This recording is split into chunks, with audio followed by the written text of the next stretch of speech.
Yo! The snow finally found me. Oftentimes you're seeing me running around trying to find snow, but it's coming down pretty hard. It's only been snowing for like 30 minutes and look at this. Well, it's time for an update on this taco, huh? Nick recently bought and has been playing with a 3D printer, and I was very pleasantly surprised that one day he brought to work with him some special knobs to control the valves on these jacks, which is super cool. So there's a lot of little finishing touches that I want to do to this thing. We're 95% complete. This is a functional project now, meaning that we can like build with it and whatnot. But I still have a few things that I want to clean up. I really want to add like some copper elements to this and build some sort of a, maybe not a manifold necessarily, but some sort of a less spaghetti looking air supply system for this. And when you look at the big Dirt Lifestyle logo in the front, it's in an inconvenient spot for strength, but I wanted something that would look cool, and I think that this is going to be plenty strong for the things that we build in the shop. What are you building, dude? What could this possibly be? A third tube bender, perhaps? It is a third tube bender. Rogue Fab hit me up a while ago and they saw my videos on the other tube benders and they're like, we would love for you to review ours too. And I was like, well, that sounds like a really good opportunity, and I have yet to bend vertical. We've only been bending horizontal, so we are going to play with the Rogue Fab tube bender in this video. But until then, Nick is building out a stand for the bender.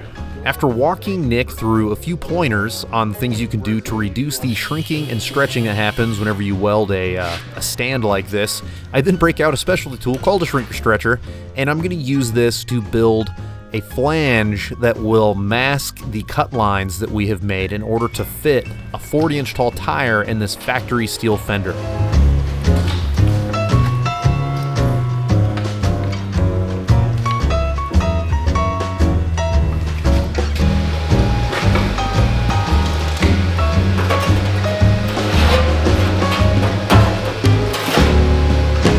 I'm using a shear to trim down some of this 20 gauge steel to a size that I need, and then we're going to use the brake to then break a 90-degree angle into it. Once I use it in the shrinker stretcher, which will either shrink or stretch the angled steel in the dimension that I need, and then gives me a profile that we can slowly adjust to match this fender.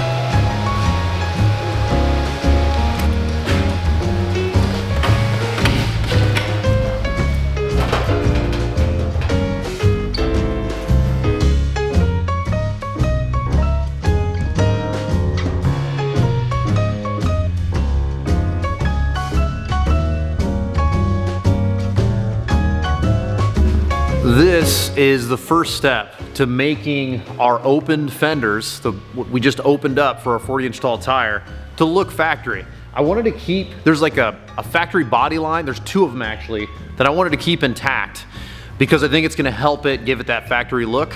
And then we just trimmed like right up to it. And now with this little lip, and then hopefully like some work with bump stops and whatnot, we can keep the tires out of the fenders and make it to where once we smooth all this out and finish it up and put a wrap on it, it should look like super close to factory, which is what I'm going for. This process is obviously tedious and time consuming, but I think that it's going to be worth it for the overall finish and feel of the truck. And if you're interested in this, you don't have to have my 3-in-1 shear, brake, whatever. You can do this with an angle grinder. I have bent 90-degree angles like this by just taking a piece of material and like strapping it down to a workbench and hitting it with a hammer until it reaches 90. And the shrinker and stretcher tool is obviously very important. I picked this up 4 or 5 years ago for like, I want to say 100 to 120 bucks, somewhere in there. I have no idea what they run these days, but it's an attainable piece of equipment for a lot of people. So if this is something that you're interested in doing, pick up the tools, and if you've never done sheet metal, I would highly recommend using 0.025 wire instead of anything bigger like we would usually use for axles and bumpers and stuff. First test fit, let's see how we did. It doesn't look like much now. See, it's just a whole bunch of tack welds, and this is how you traditionally will weld very thin gauge steel like this. But once we finish all the welds, we get them all cleaned up, and then we get it painted, this is gonna look really nice, I think. I hope it fits a 40. 40s do not fit very easily on Tacomas. There might be some rubbing, hopefully no grabbing, but we'll see. Nick has got quite a bit done. I'm really looking forward to using this for the first time. Nick has played around with it a little bit whenever he first assembled it, but I'm very much looking forward to using this to experiment with the front bumper once we get these fenders and this, I don't know if you'd call it a valance, I don't know, this front bumper trim all done and established on the truck. If you've never done thin gauge sheet metal work like this, it is so important that you resist the urge to run a bead. Trust me, I've done it. You will turn a fender like this into a pretzel.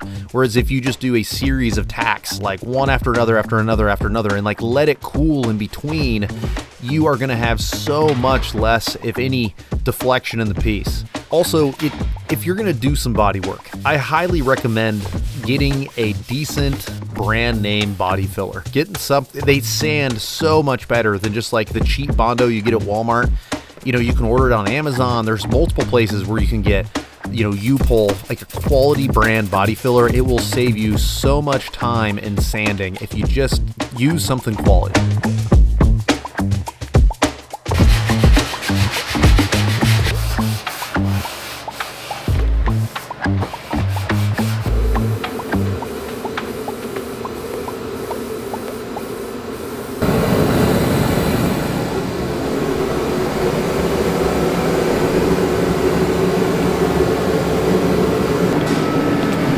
I'm not saying that looks factory, but it's looking really good.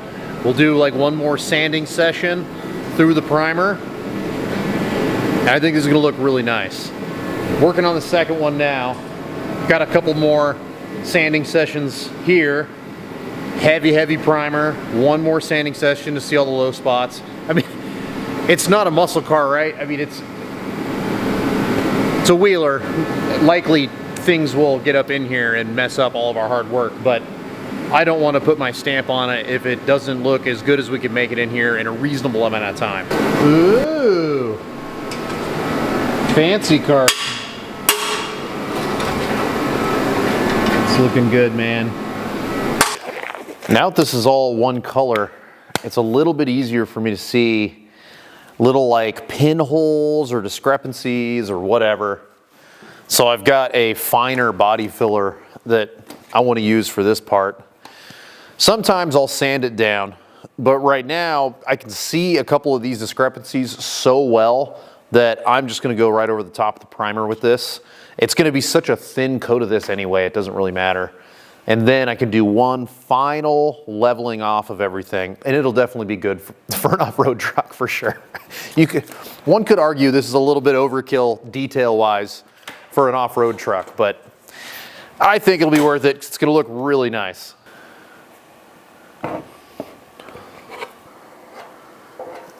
It doesn't matter if it's applied professionally, it matters about the results. Sometimes my finger works better than a putty knife.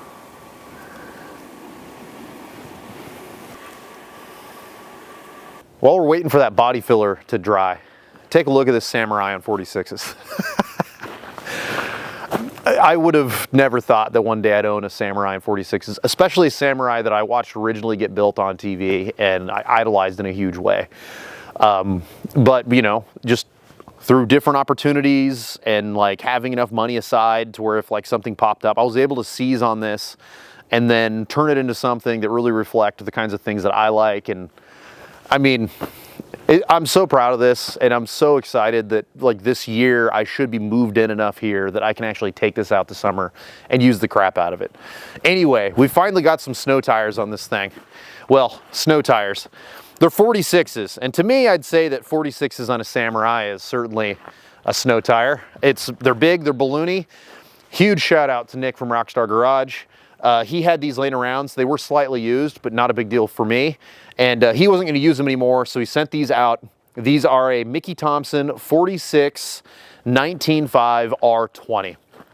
For a snow tire, I'd prefer a smaller wheel, but beggars can't be choosers, and there's not a lot of options when you start to get above 42s and 43s.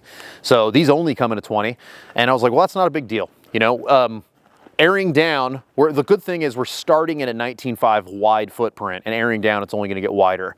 So it being a 20 is not a big deal. However, when it comes to beadlocks, being a 20 is a bigger deal. You start to get to where the only options I was finding for beadlocks was a 20 by 9, and that's just too wide to me whenever the tire is a 19.5 wide tire. So in order to take advantage of that tire's footprint and to not have a giant crown in the center of the tire, which is not desirable in the snow, we went with a non-beadlock wheel, and also due to the fact that John Martinson runs internal beadlocks, and a lot of people are starting to run internal beadlocks up here with big tires, because when you get to the low pressures with big tires, they just are burping air constantly on the inner bead. And so for all those reasons, we went with a Method. This is a brand new line of wheel from Method, and this is a 20 by 12. So that to me is just wide enough, and you can see it stretches the tire out to where the tire at least doesn't look like there's much of a crown in the middle of it, and it actually looks right. So plan A, I've got a custom set of internal beadlocks being made. The guy that I am having make them stopped making them because so many people are having problems with them because they're really difficult to install. It had nothing to do with this product. They were just very difficult to install in this size. But I convinced him to make me some. I've been waiting for almost a month. He has been testing them to make sure that this batch that he's putting together are gonna work. If they don't work, then plan B is that we're gonna have to have aluminum DIY beadlock kits cut out, and I'm gonna have to TIG 1, 2, 3, 4, 5, 6, 7, 8 20-inch wheels worth of beadlock. That would be sick, and it would make the wheels wider, which is awesome, but it's not ideal. Honestly, I like the look of what it is right now, and I would prefer to keep this look, and I think it's gonna perform great. We just need internal beadlocks, so we'll see what happens. Anyway, I figured I would show off the Samurai while we're waiting for that body filler to dry. Step by step, I walked 100 miles and I still ain't sure just what I'm trying so hard to find. The night seems longer and the wind blows louder when you wander so far from home. If I cross your mind, say a prayer, I find my way and get off of this lonely road. One of the huge benefits of having a modern day Toyota Tacoma or a modern day Jeep Wrangler is that you can turnkey these rigs out with a bunch of like catalog parts.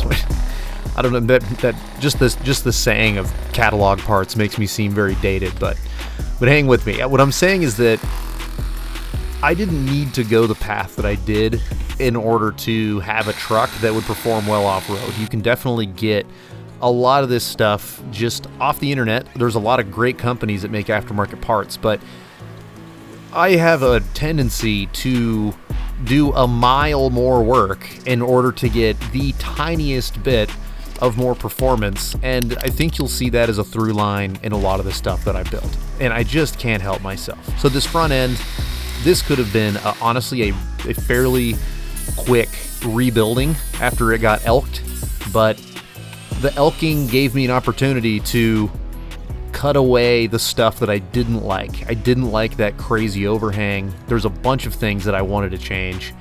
And so this felt like a really good opportunity to take my time and finish this Tacoma in a way that I can like put my hands up and say, other than basic maintenance, this truck is done.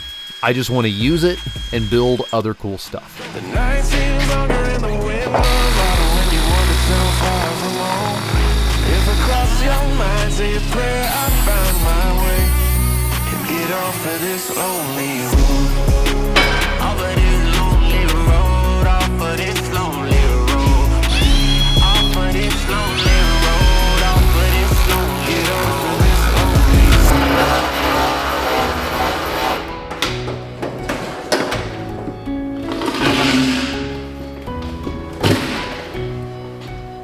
road. This is not turning out great. Kind of slowly but surely butchering this to death. This plastic bonder is not bonding very well to this type of plastic. I did a test piece and it appeared to be doing really well, but then when I pulled super hard on it, it just kind of stripped apart.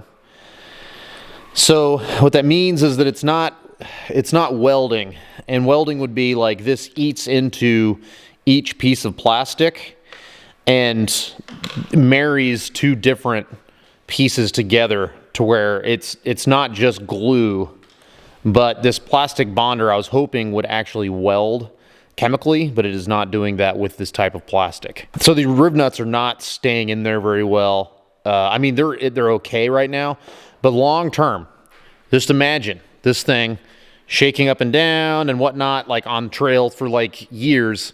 This is going to come apart. There is zero chance that this is going to stay together, even though right now I could bolt it all up and it would stay and look great. So we're going to have to resort to another type of plastic welding. This clearly says plastic welding gun, and it's not exactly what it is. This is, if you've watched my channel before, then you've seen me use this thing. It's essentially like a hot stapler that you use to fuse plastic together.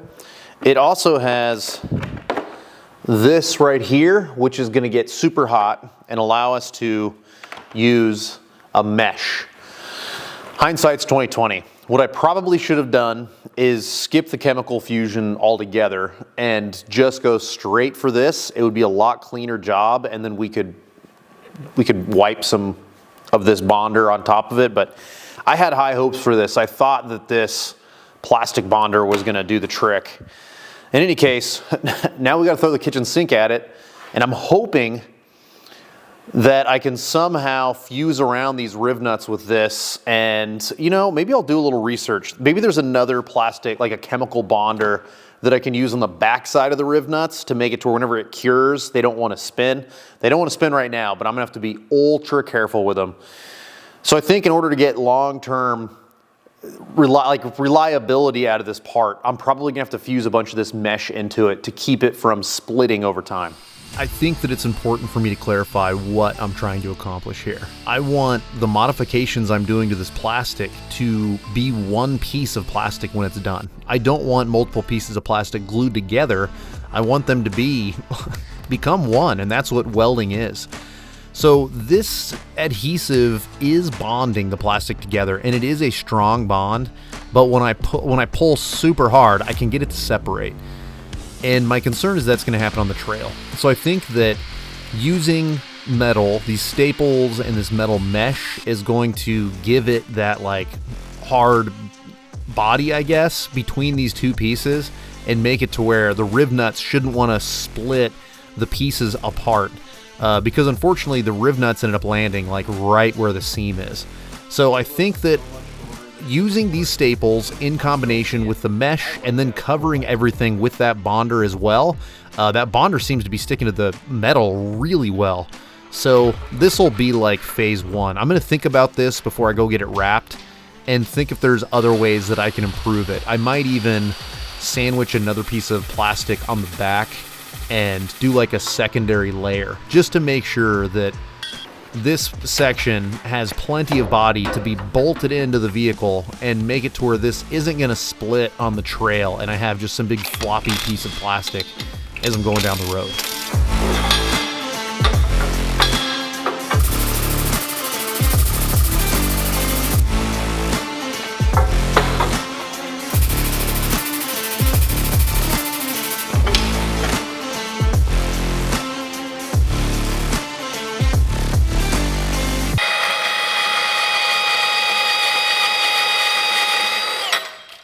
The measuring tape works.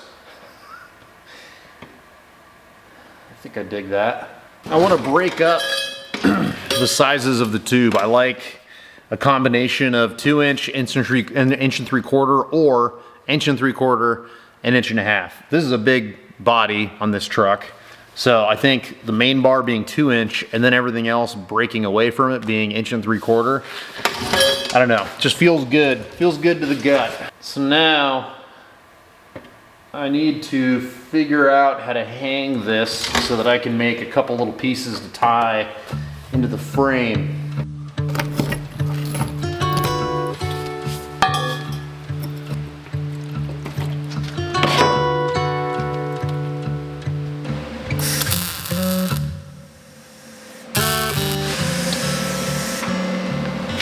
This is my first time using the Rogue Fab bender, and to be honest with you, at first it felt a little bit clunky. It's a bunch of pins and stuff that were, it felt like they were kind of difficult to get in place, and changing some things out was a little clunky, but the more I used it, the more I realized it was just inexperience. I'm so much more familiar with the other benders that I own that it was just taking me a little bit of getting used to. But once I started to use this, and the more I started to get used to it, the more I started to appreciate its brilliance. I've never really taken a serious look at the Rogue Fab bender. I've been so happy with like the normal horizontal format of like the JD Squared or the Swag Off Road bender that I have, and I can't believe that I haven't ever used one of these. It's kind of the same thing as the Rogue Fab notcher. Once I used it, I was like, this is the best notcher I've ever used. The design is so original and it works so well, and I'm feeling that way about this bender now. I'm going to be doing like a full comparison video, and we're going to actually look at the bends that each bender produces. We're going to look at the cost of each piece of equipment, and then talk about the pros and cons of each. But because of the nature in which this is designed, the Rogue Fab bender has some advantages over every other mid-range priced bender that I've used. I guess the short version of that story is that I really like this thing.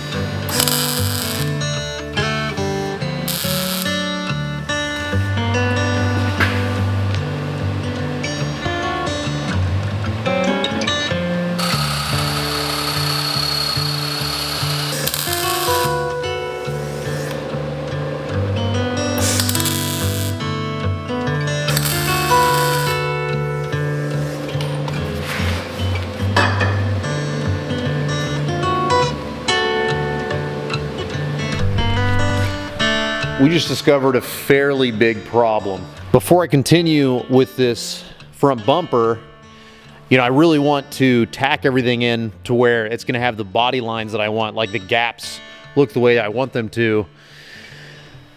And this hood isn't lining up perfect. It looks good on this side.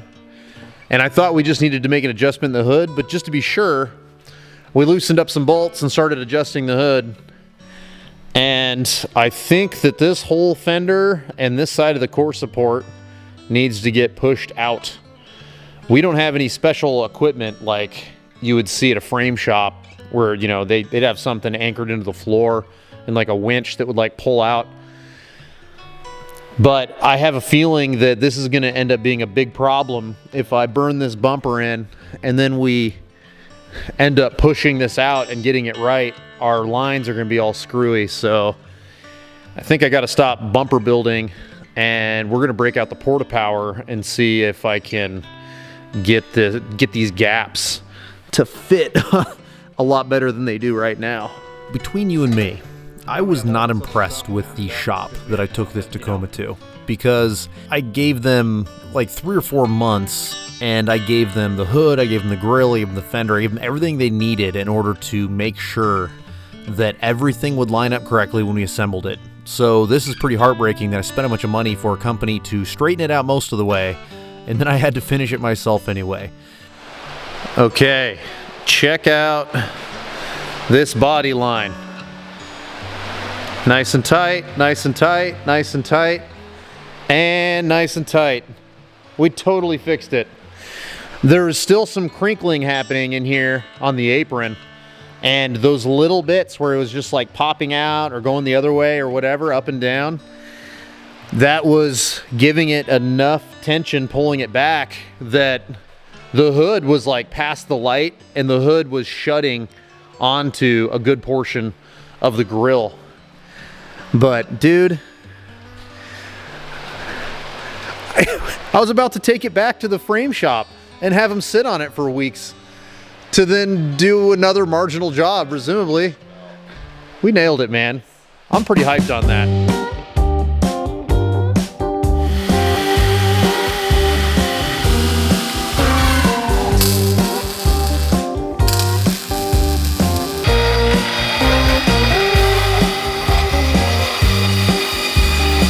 At almost 40 years of age, one thing that I have noticed in my life is that progress is some sort of an equation between momentum and hard work. And this little victory, it might seem small, but it just gave me enough momentum to start sailing through the rest of these chores. And what you're not seeing in the background is, in between building this bumper, we got some nice weather, and Nick and I are going out in my backyard, and we're like trying to build a greenhouse, and I'm doing a whole bunch of like gardening work around my property. We've got a mushroom garden. I mean, there's a lot of things going on in my life outside of this little project, but that momentum, that little win of just having this all start to go together felt so nice, and it just bled out into all of these other elements that are going on in my life. You've seen me mention in multiple videos this year that I'm trying to become my best self, and that means a number of different changes in my life. One of them, and also I'd mentioned that I'm doing a bunch of like hunting, homesteading type stuff this year, because that's like a big goal of mine, and it's where I want to start to direct myself in order to become the best version of myself. So because a number of you have said that you're interested in some of that, here is what I've been working on the last couple of days. I've got the foundation for what is going to be my greenhouse. We are going to slowly develop this property to have a greenhouse, to have some different gardens, a few outbuildings, and really grow into it in a way that reflects the kinds of things that I'm interested in. So this greenhouse is a 12 by 24. It's going to be all like stud framing, glass windows with a clear plastic roof, and I'm pretty excited about it. It's pretty wet on this part of the property, but I do have drains running underneath this, I guess we'll call it a gravel pad, through a whole bunch of crushed rock and everything, and is going to go down the back of this hill. So I'm hoping to keep settling from being too crazy and keep like water drainage problems to a minimum. We'll see, but it's a perfect addition to this new life that we've started outside of the city. We used to live in Tacoma. I wanted to live there for many, many years. We finally got the opportunity to, and now it's quiet. Out here in the country, starting to grow into the country lifestyle. Absolutely loving it. So as this structure goes up, I will touch back on this for those of you that are interested. And we've already started a whole bunch of like seedlings and stuff. So in between the videos, whenever I have nice weather, I'm gonna be out here building out this property and planting hunts. I've got a few that I'm trying to put together this year, and I'd like to bring you along for some of that stuff too. Now I need to go put the second coat of truck bed coating on the front of that bumper. My wife did me a huge favor, and she went and picked up some truck bed coating for me. And she bought a brand that I had never used before called Duplicolor. And I've used this brand in other paint products, but this is the first time I've used their bed liner product, and I gotta say, I'm really impressed with the way this laid down. So originally I was gonna do 2 coats, but I kinda wanna just test and see how well it holds up with one. So I'm gonna kick on my heater, because I want this to cure as quickly as possible. I am very eager to see the grand reveal of the Tacoma, which is coming up like right now, because it's been, I don't know, what, 8-10 months or something like that since I have seen this in its entirety. So it's exciting to get this bumper painted, get everything back together, and finally look at what my truck is going to look like post elk incident. For the first time since I hit that elk, it looks like a Tacoma again. What do you think? I'm loving it. You know, there's a lot of, I know to some this might look like just another Tacoma, but because of this front cross member, front bumper combo that we built, this has some qualities that you won't see in any other Tacoma. We've got much better approach. I think, you know, I've wanted to put lights on the front of this Tacoma for a long time, or on the roof. These are the road shocks that I got for my Kodiak, but I never ended up building the bumper for it. I think they look awesome on here. They really do. And I love Baja Designs and everything, don't get me wrong, but I don't have Baja Designs money. And in the comparison I did, these are phenomenal lights. So I'm excited. I'm excited for the looks. I just kind of scabbed this on. It's not on there because the plan is to yard this back off, pull a few things off, in fact, and take it to go get wrapped somewhere. I need to find a place here in Western Washington to wrap this Tacoma, but oh boy. Yeah, it's got like rock crawler pre-runner vibes. I love it. And then next week, I think, Nick and I are going to lower it 2 inches, and then we're gonna go dyno it, and then we're gonna put the portals on, which are going to raise it 2 inches.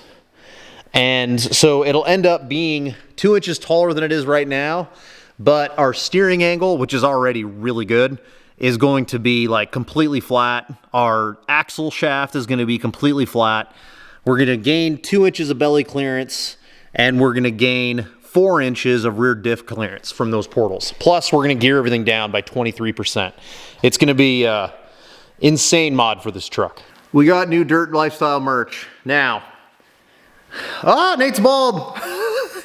If you run hot like I do, this might not be a work beanie. I'm gonna be completely honest with you. I wanted a super cold weather beanie. This is fleece lined. This is one of the warmest beanies you will buy, I promise you. So if you want to support the channel and you want to have a beanie for camping up in the mountains or snow wheeling or sleeping, I like to have a beanie on when I sleep up in the mountains. This is a good beanie for that, but it makes you run hot. Well, at least it makes me run hot here in the shop. Also, we've got new sweatshirts, and these are also extremely high quality. Once we moved, we wanted to find another local company, and I really like the quality of the products from this company that's doing all the printing for us. So I hope you enjoyed the video. The next one's gonna be a big one. We're gonna take this thing to the dyno, and I wanna do a comparison with and without the snorkel to see what our dyno numbers are for a video. Then we're gonna use all that stock data to then compare it to whenever we swap to the portals. So we'll do a portal install and like everything involved with that. Then we'll do another follow-up video where we're gonna show exactly how much horsepower you lose through portals. We're gonna use the exact same wheel and tire package. We're gonna go to the exact same dyno. So this should, from what I can tell from all the searching I've done, we're gonna be the first people to do that. There's a lot of speculation online on how much you lose through portals. I haven't seen any actual data, so this is pretty exciting for me. I nerd out on this. I don't even know if this is gonna do well for the channel, but this is the kind of stuff that I'm very interested in. I know a lot of you are as well. The people who watch most of our videos, I know that you're into this data just like I am. So thank you so much for watching. We'll see you on the next one.